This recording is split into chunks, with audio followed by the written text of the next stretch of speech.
Like, you buy a house to find peace, and instead you get a dictator with a clipboard. Let's just dive right into the madness. It's 7:14 a.m. on a Tuesday in Naperville, Illinois.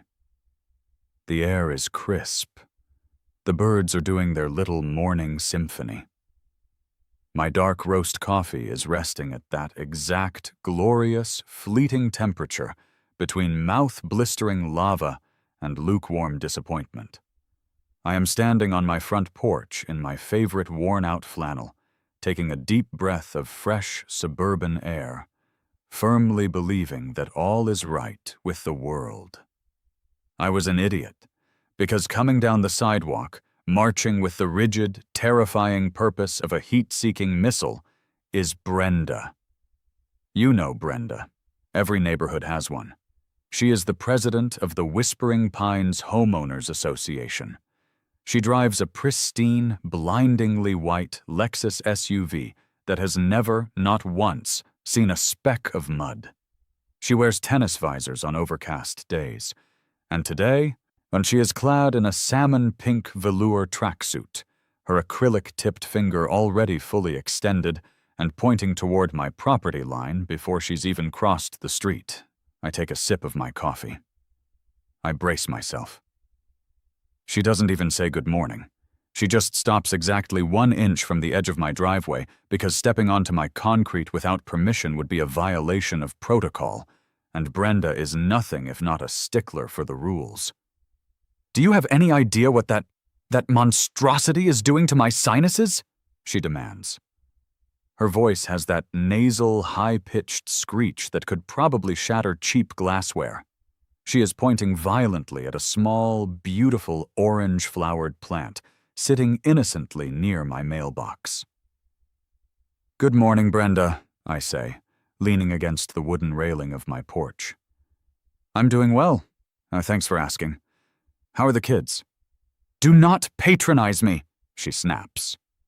She takes a dramatic, shuddering breath and immediately lets out a wet, exaggerated sneeze. "Achoo, see? It's blowing directly into my nasal passages. I woke up fully congested." I look at the plant. I look back at Brenda. "Brenda, the wind is blowing east. You live to the west. And that is an Asclepias tuberosa, butterfly weed." "I don't care if it's for the Queen of England," she yells, throwing her hands up in the air. "It is a weed. It says it right in the name. It violates Section 4, Paragraph B of the Community Guidelines regarding unsightly overgrowth and unapproved flora." Let's get one thing straight. This plant is not a weed. It is a native, ecologically vital powerhouse. I planted it specifically because monarch butterflies are struggling. And this little orange beauty is basically a 5-star hotel and buffet for them. It's neatly mulched. It's precisely pruned. It looks like it belongs on the cover of a gardening magazine. But to Brenda, anything that isn't exactly 2.5 inches of chemically sterilized, hyper-green Kentucky bluegrass is an act of domestic terrorism. "It's not a weed, Brenda. It's a native pollinator," I explain, keeping my voice dangerously calm. "It's actually really good for the local ecosystem. Have you seen the butterflies lately? They love it." "I don't want bugs in this neighborhood," she practically screeches. She pulls a crumpled tissue out of her pocket and dabs aggressively at her completely dry nose. "You need to spray that monstrosity with Roundup by 5 p.m. today, or I am writing you up. And I am not going to spend my spring hopped up on Claritin because you decided to turn your yard into a swamp." "I'm not spraying toxic chemicals on my property, Brenda, and I'm certainly not killing a native plant." Her eyes narrow. The acrylic nail drops. She squares her shoulders, the velour of her tracksuit rustling ominously in the morning breeze. "We will see about that," she hisses. She turns on her heel, her white orthopedic walking shoes squeaking loudly against the pavement, and speed walks back toward her pristine, lifeless fortress across the street. I take another sip of my coffee. It's gone cold. I honestly thought she was just blowing off steam. I figured she'd go inside, yell at her husband for breathing too loudly, and forget about the whole thing. But I underestimated the sheer, unadulterated petty vengeance of a suburban HOA president with too much time on her hands. 3 days later, I walk to my mailbox. It's a beautiful Friday afternoon. I'm looking forward to the weekend. I open the little metal door, and there it is. A certified letter. You know that feeling when your stomach drops? When you just know something completely ridiculous is about to ruin your afternoon? I rip open the heavy cardstock envelope. At the top, in aggressive, bold, 16-point Arial font, are the words, "Official Notice of Violation and Fine." Dear homeowner, it has come to the attention of the Whispering Pines Architectural and Landscape Review Committee that you are currently in direct violation of covenants, conditions, and restrictions, CC&R, Section 4, B, Maintenance of Lawns and Plantings. Specifically, cultivation of unapproved, noxious weeds, identified visually as butterfly weed, resulting in aesthetic degradation of the community and health hazards to neighboring residents. A fine of $50 has been assessed to your account. You have 48 hours to remove the offending vegetation. Failure to comply will result in escalating daily fines. I literally laugh out loud. I stand there in my driveway, holding this piece of paper, laughing like a maniac. $50? For a plant? A plant that has been sitting there quietly, photosynthesizing, not bothering a single soul except the imaginary allergens in Brenda's deeply neurotic respiratory system? I don't remove the plant. Obviously. By Tuesday, I receive another letter. Second notice. Fine, $100. By Friday, a third letter. Third notice. Fine, $250. Notice of intent to lien.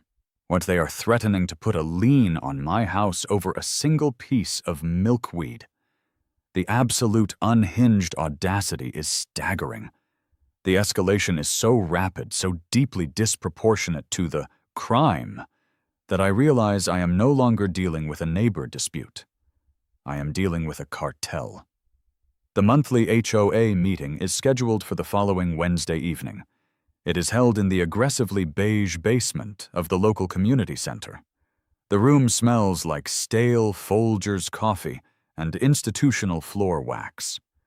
I walk in wearing a clean button-down shirt, holding a manila folder, and carrying a USB drive containing a meticulously researched, some highly professional 12-slide PowerPoint presentation on the ecological benefits of native biodiversity in suburban landscapes. I am ready for a logical, adult conversation, and I sit in the third row of the plastic folding chairs. The board sits at a long folding table at the front of the room.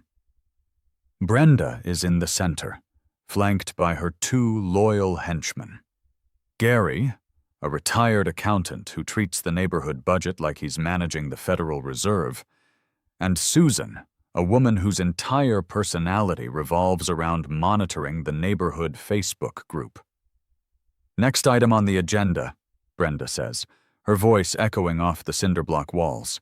She doesn't even look up from her clipboard.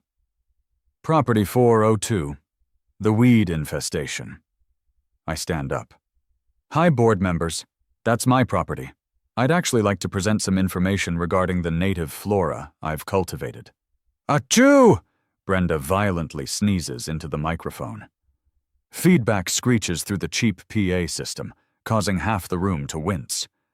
Excuse me, she says, grabbing a tissue from a boutique, floral-patterned box she brought specifically for this performance.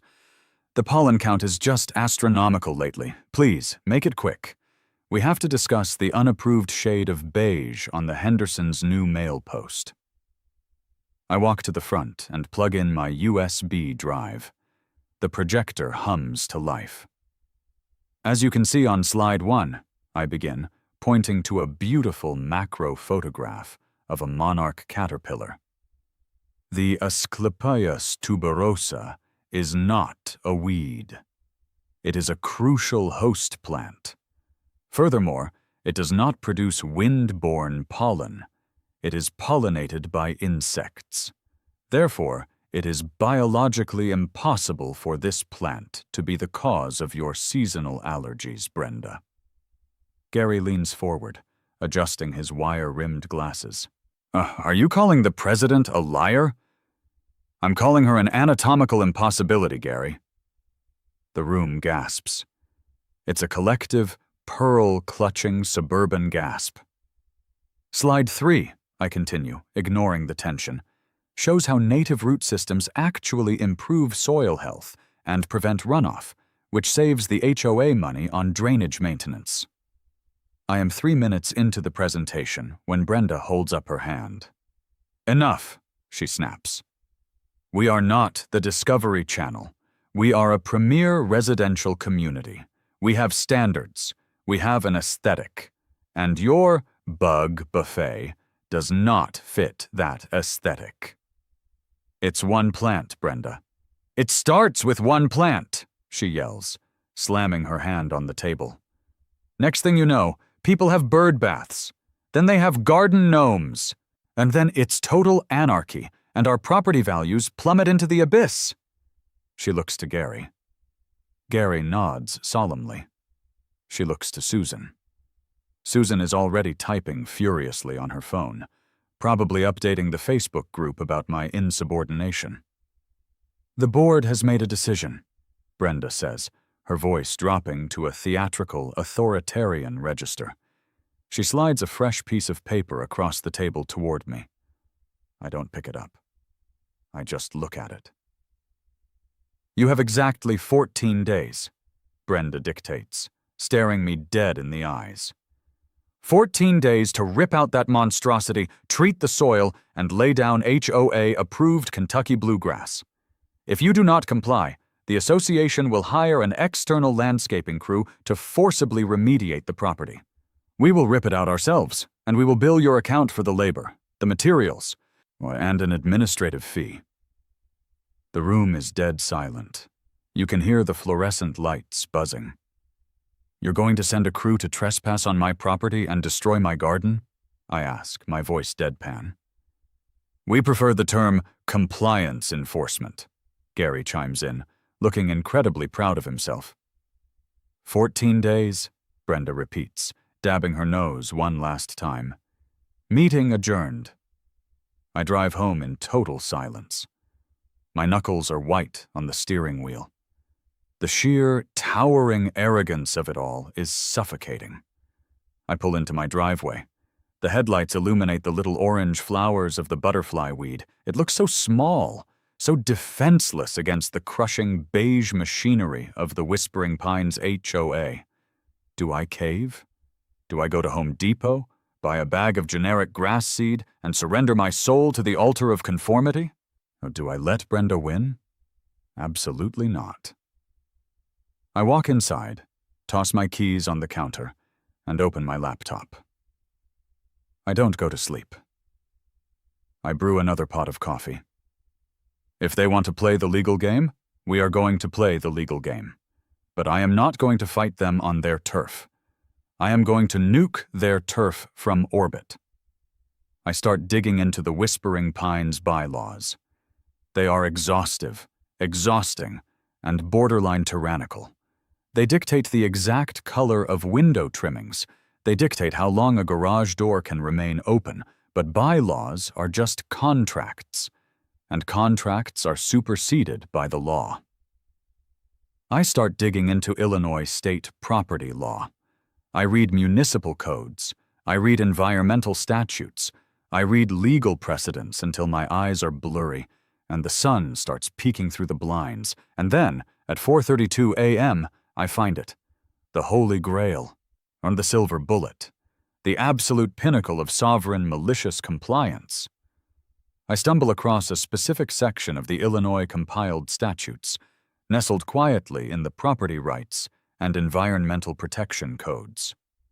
It explicitly states that homeowners associations, municipalities, and local zoning boards are legally prohibited from restricting a property owner's right to install and maintain native landscapes and pollinator gardens. But it gets better.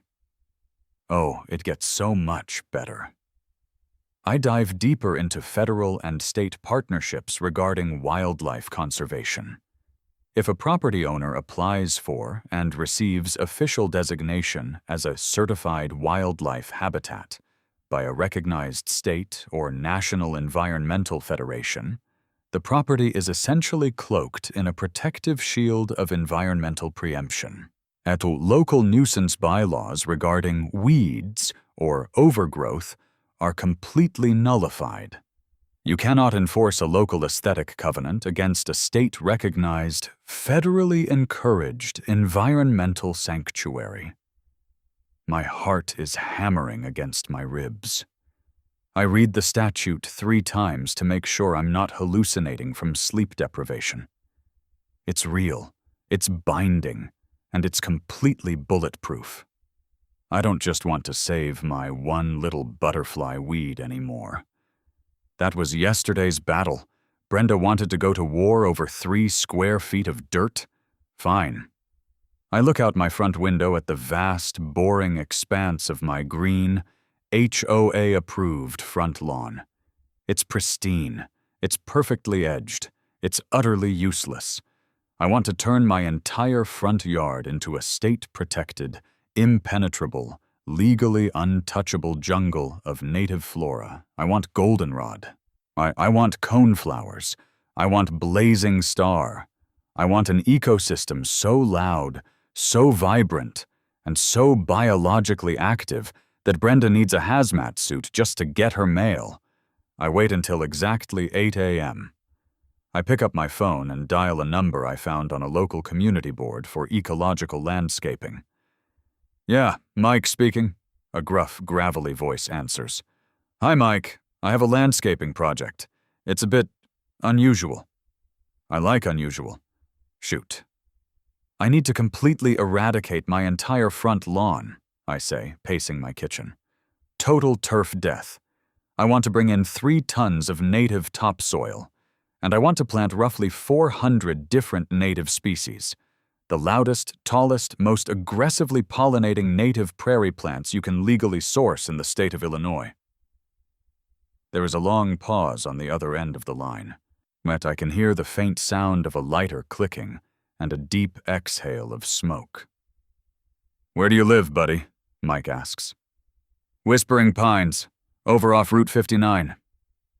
Another long pause, then a low, rumbling chuckle. "So, let me get this straight," Mike says, the amusement clear in his voice.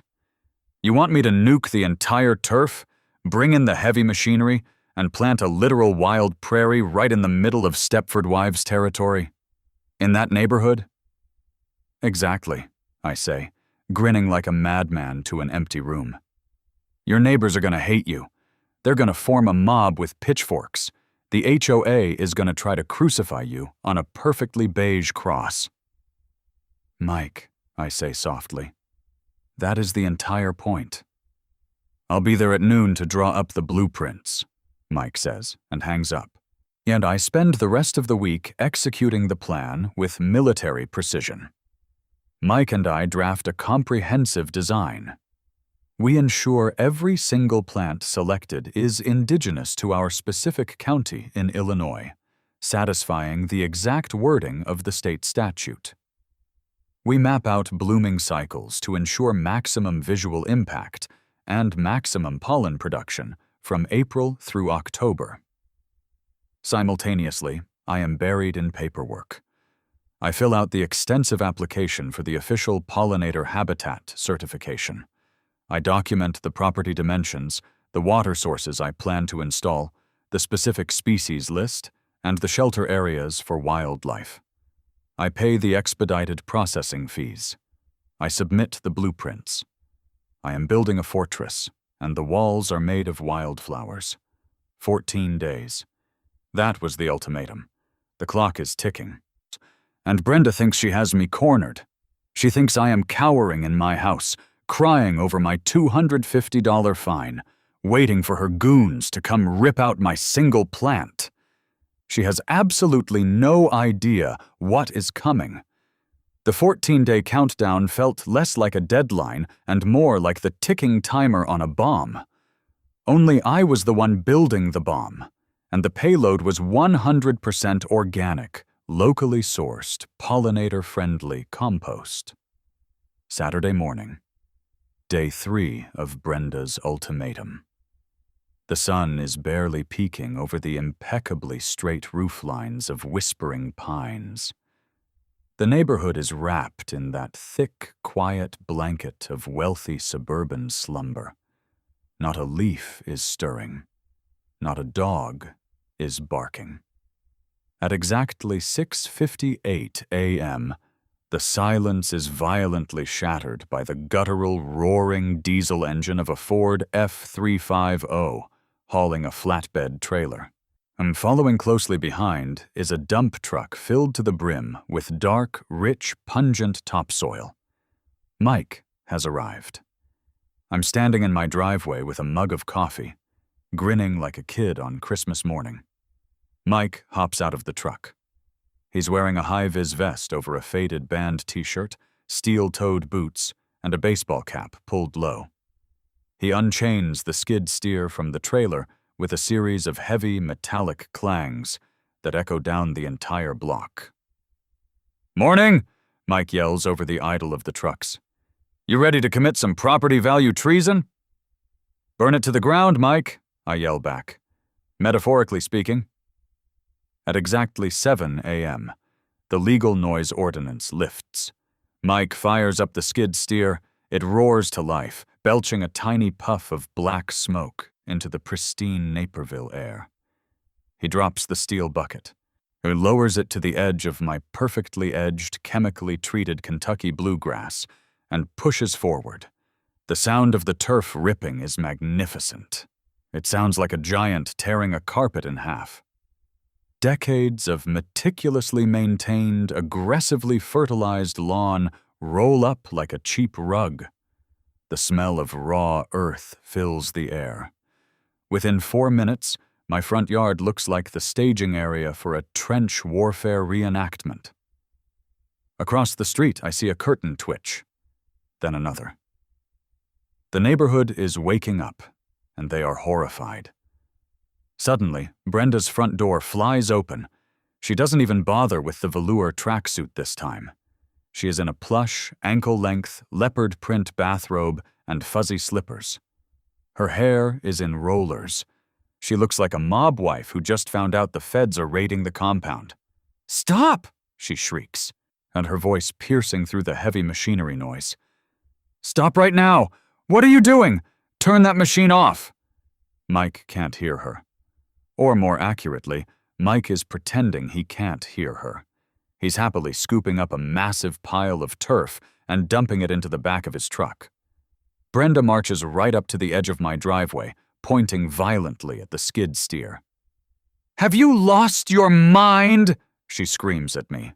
"You have 11 days to plant bluegrass. You are destroying the property. I am calling the police. This is vandalism." "It's my property, Brenda," I call back pleasantly. "I'm landscaping. Enjoy the show." She furiously dials 911 on her phone, pacing back and forth, shooting me death glares. I take a sip of my coffee. I can't wait. 20 minutes later, was the flashing red and blue lights of a Naperville police cruiser reflect off Brenda's pristine white Lexus. 2 officers step out. One looks like a seasoned veteran who is 2 weeks from retirement and has seen it all. The other looks like he just graduated from the academy. Brenda practically tackles them. "Officers, thank God!" she gasps, clutching her bathrobe. "He is destroying the neighborhood. He's operating heavy machinery without HOA approval. He's creating a massive public health hazard with all this dirt. You need to arrest him and impound that tractor." The older cop, Officer Davis according to his nameplate, sighs. It is a deep, heavy sigh of a man who has responded to way too many suburban noise complaints. He walks over to me. "Morning, sir," Officer Davis says, looking at the massive crater where my lawn used to be. Your neighbor here says you're committing vandalism." "Morning, officers," I say, setting my coffee down. "No vandalism here. Just a homeowner doing some court-protected ecological remediation. I have all my paperwork right here." I hand Officer Davis a thick, meticulously tabbed binder. "What's this?" he asks. "That," I say, "is a copy of the Illinois compiled statutes, specifically the section regarding the preemption of local ordinances by state environmental protections for native landscapes. Behind that tab is my approved contractor's license, his insurance, and my pending certification application from the National Wildlife Federation." Brenda scoffs loudly.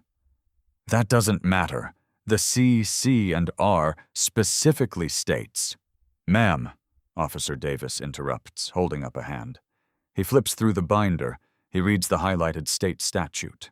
And he looks at my contractor, who gives him a friendly wave from the cab of the skid steer. He looks back at the statute.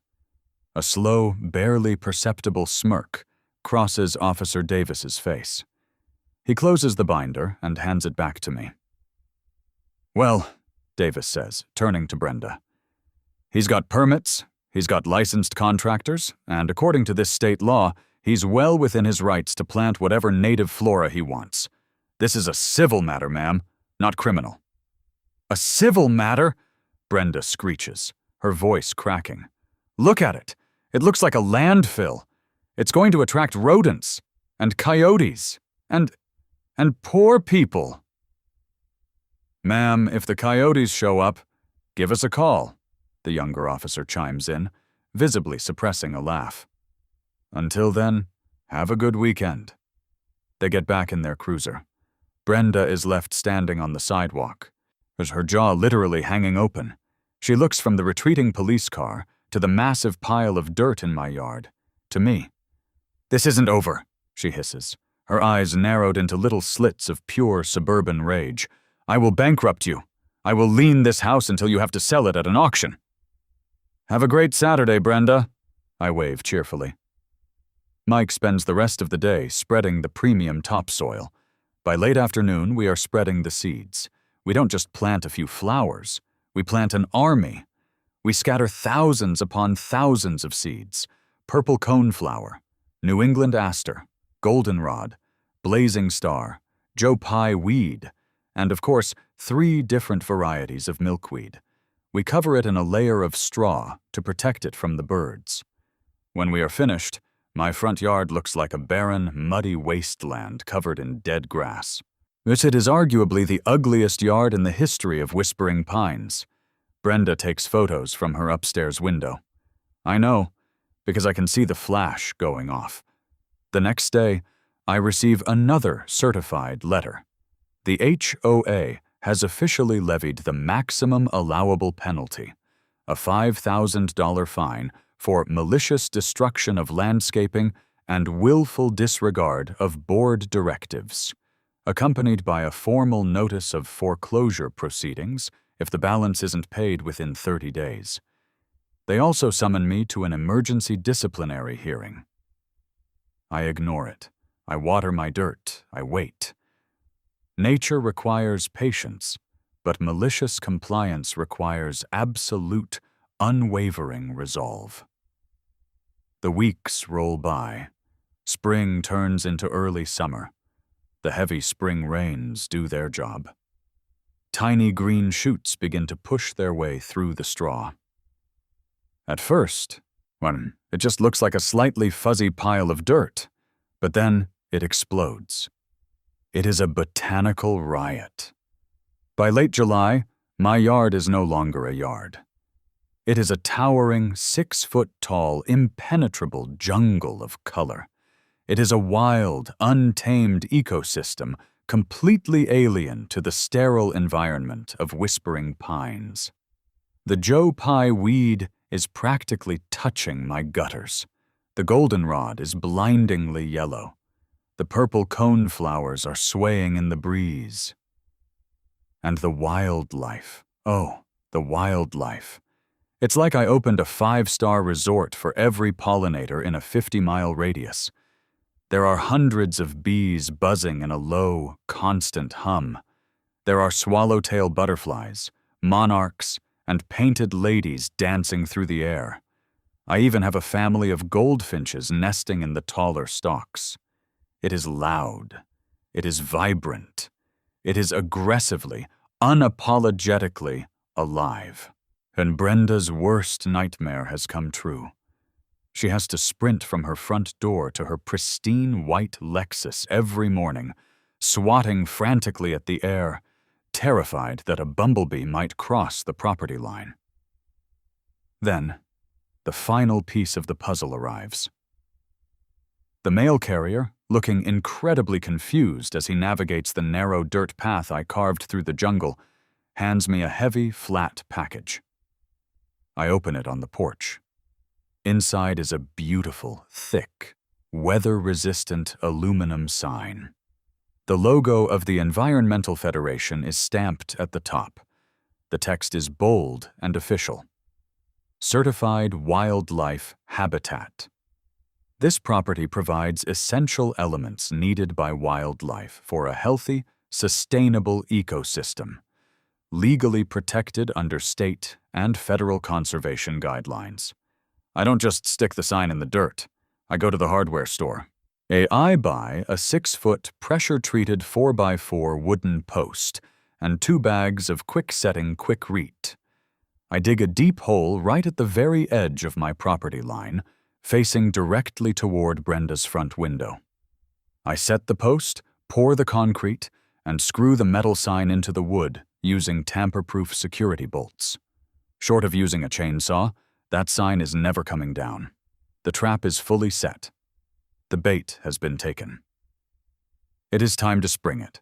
The emergency disciplinary hearing is held on a Tuesday night. The community center basement is packed.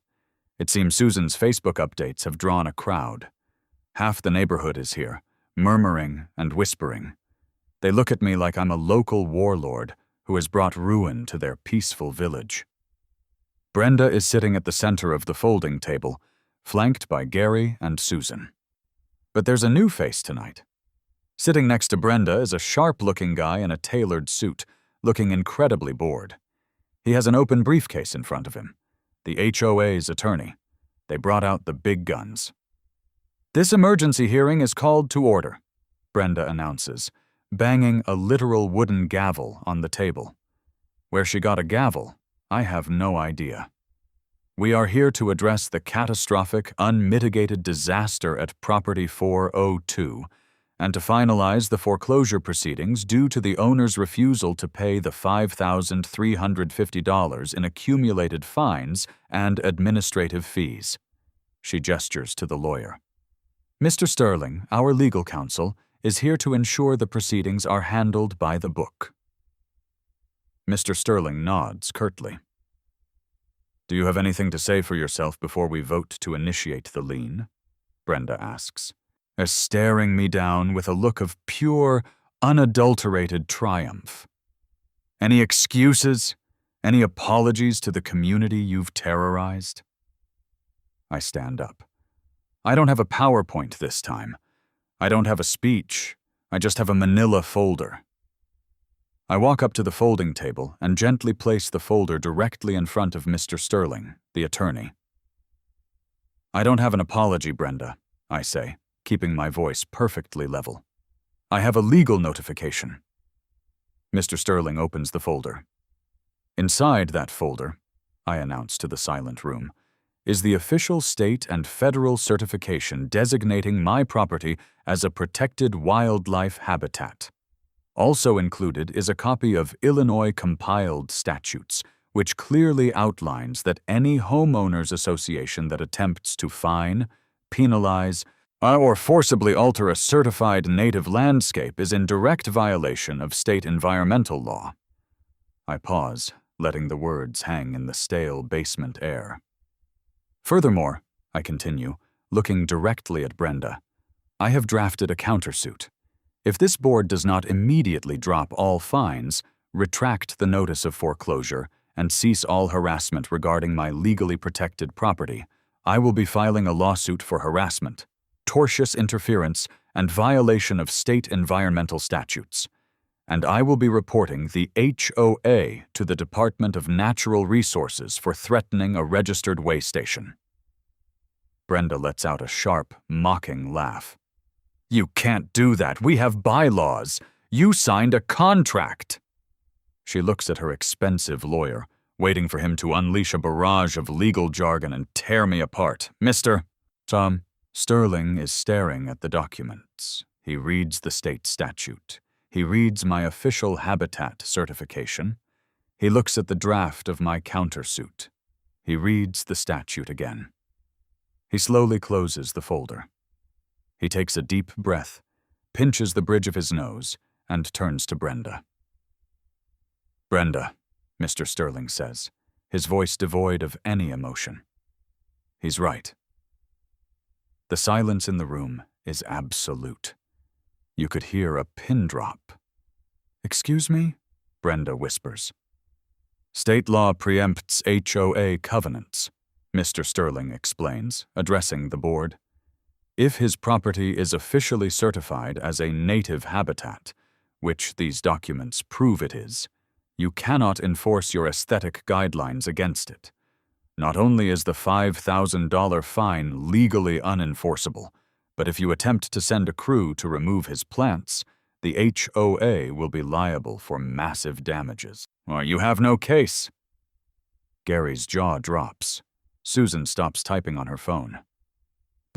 But it's a weed, Brenda splutters, her face turning the color of her velour tracksuits. It's making me sneeze. Unless you can legally prove his specific plants are a recognized, localized nuisance causing documented severe medical harm, which you can't, his property is untouchable, Mr. Sterling says, packing up his briefcase. I advise the board to dismiss the fines immediately to avoid litigation. Good evening. Mr. Sterling stands up, snaps his briefcase shut, and walks out of the basement. I look at Brenda. She looks like she has just been hit by a freight train. Her eyes are wide, her breathing is shallow. The absolute power she thought she wielded over her little suburban kingdom has just evaporated into thin air. So, I say cheerfully, whilst breaking the silence. Do we need to take a vote, or... The aftermath was glorious. The fines were wiped from my ledger the very next morning. 2 weeks later, the HOA board was forced to issue a humiliating, mandatory retraction letter to the entire neighborhood, officially stating that my yard was legally protected under state environmental law, and that residents should refrain from submitting further complaints. My yard continues to thrive. It's taller, wilder, and more beautiful than ever. The bees are happy. The butterflies are happy. I am ecstatic. As for Brenda, she put her house on the market 3 months later. The listing description highlighted the safe, manicured neighborhood, but noted that the sellers were relocating due to unexpected localized air quality issues. And that, my friends, this is how you turn a ridiculous HOA complaint into a legally unassailable fortress of flowers. Sometimes the best revenge isn't getting even. Sometimes the best revenge is simply letting nature take its course, with a little help from the state legislature.